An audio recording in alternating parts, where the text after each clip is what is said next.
For as long as we've been around, humanity has looked for forces that are bigger than ourselves. We've worshipped gods of the sun, the harvest, you name it. It's just this deeply human thing to do.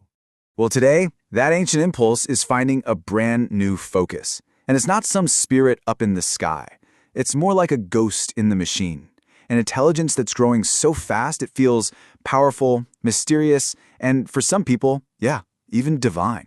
So what's going on here? What is it about artificial intelligence that's tapping into this ancient part of us? Are we actually watching the birth of a new kind of faith? One where the oracle is an algorithm? To really get a handle on the rise of AI worship, we've got to look in the mirror first, at our own psychology. And it turns out, our brains might just be primed for this. I mean, think about it. Whenever things get uncertain, we look for answers, right? From the oracles in ancient Greece to people on the island of Sumba reading animal entrails for clues. We just crave certainty from powers that we can't fully explain. And let's be clear, this isn't just some quirky tech trend. It's the latest version of a timeless human need. When we feel lost, we go searching for something that feels all-knowing. So the temptation to see AI as something superhuman, it's almost impossible to resist. So, how does this ancient impulse hook up with our modern tech? Well, it's meeting an innovation that's starting to look and act a whole lot like the deities we've imagined for centuries. The parallels are actually pretty striking.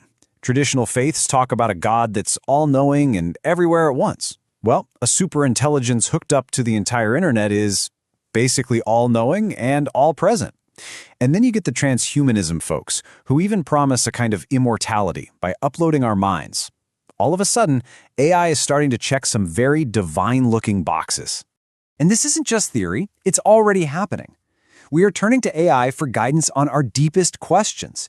There are bots that can preach to you, apps that claim they can solve your moral problems, and of course, language models from places like OpenAI to give you an authoritative-sounding answer on literally anything.